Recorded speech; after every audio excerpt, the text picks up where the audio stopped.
Hello student, last video में हमने ये लेसन लिया था। आज हम एक्सरसाइज फिल करेंगे। हमारा फर्स्ट क्वेश्चन है, हिंदी के मूल स्वर 11 ऊष्म व्यंजनों के नाम श, श, स, ह। संगम किसे कहते हैं? इसका आंसर आपको पेज नंबर 23 पर मिलेगा। उच्चारण करते समय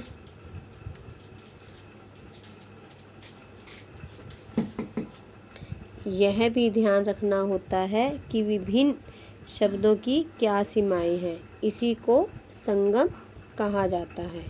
संगम से यह निश्चित होता है कि किन शब्दों को एक प्रवाह में एक साथ पढ़ना है। नेक्स्ट क्वेश्चन हमारा है, वर्ण की परिभाषा और वर्ण के प्रकारों के बारे में लिखिए। वर्ण क्या होता है? वह छोटी से छोटी ध्वनि जिसके और टुकड़े न हो सके। और वर्ण कितने भेद होते हैं? स्वर और व्यंजन, दो ही भेद होते हैं। र के प्रयोग के विभिन्न रूप लिखिए। इसका आंसर आपको पेज नंबर 21 पर मिलेगा।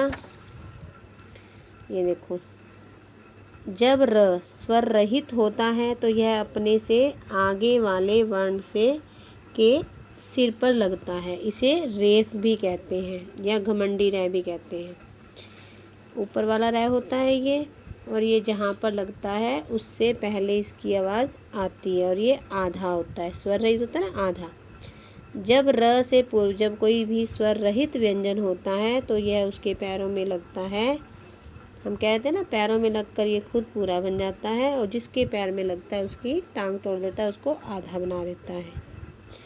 ट और ड के साथ र का संयोग होने पर र उनके नीचे अंग्रेजी के उल्टे वी के रूप में जुड़ जाता है। ये देखो, ट के नीचे पैर में truck, train, drum, drama. Next question हमारा है, अल्पप्राण व महाप्राण और सघोष और अघोष। इसका आंसर हमें पेज नंबर 18 और 19 पर मिलेगा। अल्पप्राण, जिन व्यंजन वर्णों के उच्चारण में कम प्राणवायु निकले और कम प्रयत्न करना पड़े उन्हें अल्पप्राण व्यंजन कहते हैं। और जिन व्यंजनों का उच्चारण करते समय अधिक प्राणवायु की आवश्यकता पड़ती है और अधिक प्रयत्न करना पड़ता है उसे हम महाप्राण कहते हैं। महाप्राण के लिए हम ऐसे देख सकते हैं, देखो, रोमन लिपि में लिखने पर जिन वर्णों के साथ एच लग जाए उसे महाप्राण वर्ण कहते हैं। जैसे ख में क एच, घ में जी एच, फ में पी एच, ये होते हैं दूसरे और चौथे वर्ण। और ये पहला, तीसरा, पांचवा वर्ण होता है, ये अल्पप्राण होता है। सघोष और अघोष। अघोष क्या होता है? जिन व्यंजन ध्वनियों के उच्चारण में स्वर तंत्रियों में कंपन नहीं होता उन्हें अघोष कहते हैं। ये दिया हुआ प्रत्येक वर्ग का पहला और दूसरा वर्ण तथा ऊष्म व्यंजन।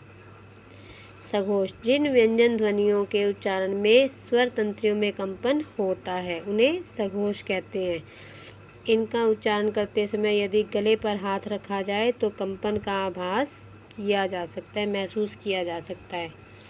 सभी स्वर व्यंजनों में ये हो गया प्रत्येक वर्ग का तीसरा, चौथा तथा पांचवा वर्ण।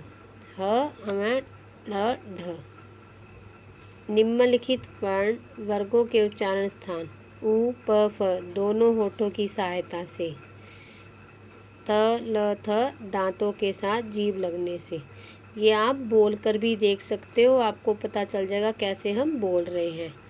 च, छ, ई तालु, अंग, न, म मुख और नासिका से। म महाप्राण है, रोंग है। ये सभी स्वर सघोष वर्ण है, राइट है। ये विसर्ग का उच्चारण ह के समान होता है, ये भी राइट है। श के साथ री की मात्रा जुड़ने पर श्री बन जाता है, ये भी राइट है। ये आप स्वयं करोगे, आपने पहले किया हुआ है पिछली क्लासों में। ये भी आप वर्णों को जोड़कर शब्द बना सकते हो। फिर भी आपको कोई प्रॉब्लम हो तो आप मुझसे पूछ सकते हो। क्षेत्रीय बोली के प्रभाव से उत्पन्न अशुद्धियों को शुद्ध करके लिखिए। पुत्र, बैल, सुंदर, होशियार नहीं होता होशियार, घोड़ा नहीं होता घोड़ा, देखा नहीं होता देखा, माटी नहीं होती मिट्टी, अच्छा, और शाफ नहीं होता, साफ। इनके शुद्ध रूप हैं अलौकिक, अहिल्या, उज्ज्वल, ज्योत्सना, रूप, उपलक्ष्य, सन्यासी, अनुस्वार भी आता है, आधा नहीं भी, चिन्ह, रचयिता, शमशान। ये आप स्वयं कर सकते हो। फिर भी कोई प्रॉब्लम हो तो आप मुझसे पूछ सकते हो। जो मात्रा लगी है उसके अकॉर्डिंग हम वही स्वर आ जाता है। जैसे चेतन में च हलन आई की मात्रा है, आई आ जाएगा।